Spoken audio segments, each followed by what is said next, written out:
पाल की जय कन्हैया लाल की। भगवान श्री कृष्ण की बाल लीलाओं के बारे में आपने जरूर सुना होगा, जिनको हम सब लड्डू गोपाल के रूप में पूजते हैं। इसलिए आज मैं आपको दिखाऊंगा कि लड्डू गोपाल जी की पीतल की मूर्तियां फैक्ट्री में कैसे बनाई जाती हैं। जिनको बनाने के लिए सबसे पहले अपने मूर्तियों का फरमा लिया जाता है, फिर यहाँ पर मूर्ति के जो पीस होते हैं वो भी इसके अंदर लगा दिए जाते हैं। मैं आपको बता दूं, लड्डू गोपाल जी के हाथ और पैर यहाँ पर अलग होते हैं, जिनको छोटे छोटे पीसेस के अंदर लगा दिया जाता है। फिर इसके बाद यहाँ पर मिट्टी ली जाती है। मैं आपको बता दूं, ये स्पेशल तरह की मिट्टी होती है, जिसको तारकोल के साथ मिश्रण के साथ अच्छी तरीके से तैयार किया जाता है। और इसके बाद यहाँ पर थोड़ा सा पाउडर लगाया जाता है और इसके ऊपर भैया जी चढ़ जाते हैं। और ऐसा इसलिए किया जाता है ताकि इसके अंदर कोई भी जगह खाली ना रह सके और अच्छी तरीके से मिट्टी अपनी जम जाए। इसके बाद भैया जी नीचे उतर जाते हैं और इसके ऊपर जितनी भी एक्स्ट्रा मिट्टी होती है वो भी यहाँ से बाहर कर देते हैं। फिर इसके अंदर छोटा सा छेद बनाया जाता है ताकि इसके अंदर पीतल का लिक्विड डाला जा सके और अपनी भगवान लड्डू गोपाल जी की मूर्ति बनाई जा सके। और इसके बाद भैया जी इस डाई को खोल लेते हैं। फिर यहाँ से जितनी भी मूर्तियां थी वो यहाँ से बाहर निकाल दी जाती हैं। फिर यहाँ से इस फर्मे को यहाँ पे एक कंटी के पास भेज दिया जाता है, जिनका काम होता है एक सुए की सहायता से इन मूर्ति के बीच में जितना भी गैप होता है उसके बीच में एक निशान लगा देना,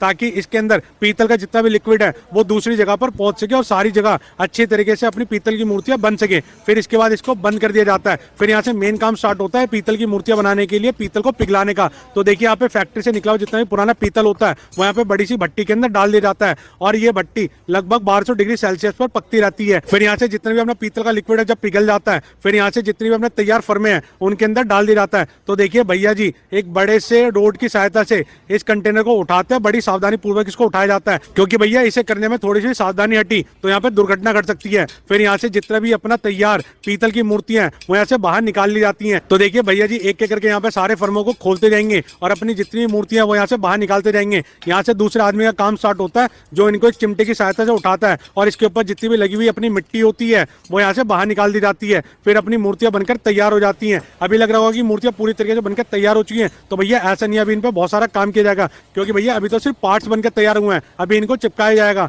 तो देखिए अंदर से मूर्तियां पूरी खोखली होती हैं। तो देखिए इनको चिपकाने के लिए यहाँ पर वेल्डिंग मशीन की सहायता ली जाती है। तो देखिए ये गैस वाली वेल्डिंग होती है जिसकी सहायता से इन मूर्तियों को अच्छे तरीके से चिपकाया जाता है। तो भैया जी एक तरफ से यहाँ पर पीतल की सिलाई लेते हैं, थोड़ा सा पाउडर लेते हैं और इसके ऊपर लगाते जाते हैं। तो पीतल की जो सिलाई होती है वो धीरे धीरे पिघलती रहती है और जितनी भी अपने जॉइंट है उनको यहाँ से भरती रहती है। और ऐसे ही करके जो अपने लड्डू गोपाल जी के बॉडी के जो हिस्से होते हैं वो चिपका दिए जाते हैं और इसी प्रोसेस से यहाँ पर हाथ और पैर भी इनके चिपका दिए जाते हैं। फिर जैसे ही सारी चीजें अच्छी तरीके से जॉइंट हो जाती हैं, फिर यहाँ से इनको आगे भेजा जाता है जहाँ से इनका नक्काशी का काम किया जाता है। जैसे कि आपने देखा होगा कि लड्डू गोपाल जी की आंखें बहुत ज्यादा उभरी हुई होती हैं, वो इसी प्रोसेस की सहायता से की जाती हैं। जितने भी इनके अंदर एक्स्ट्रा जितनी भी पीतल लगी होती है वो भी यहाँ से साफ कर दी जाती है और उनके जितने भी नैन नक्श होते हैं वो अच्छी तरीके से यहाँ पे उभार दिए जाते हैं। फिर यहाँ से अगले प्रोसेस में भेजा जाता है जहाँ पर इनके ऊपर चमक लगाई जाती है। और चमक लगाने के लिए यहाँ पर 2-3 तरह के बफ का इस्तेमाल किया जाता है। पहले यहाँ पर घिसाई के लिए मोटा बफ लगाया जाता है, जिसकी सहायता से जितना भी एक्स्ट्रा पीतल होता है वो यहाँ से बाहर निकल जाता है। फिर इसको चिकना करने के लिए यहाँ पे साबुन वाला बफ लगाया जाता है।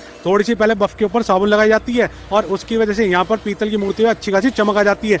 आज मैंने आपको दिखाया कि किस तरीके से लड्डू गोपाल जी की पीतल की मूर्तियां फैक्ट्री में बनाई जाती हैं। आई होप आपको ये प्रोसेस देखकर और ये जानकारी लेकर बहुत मजा आएगा। मजा आता है इस वीडियो को लाइक करें, कमेंट करें, अपने दोस्तों जरूर से इस वीडियो को शेयर करें। Thank you.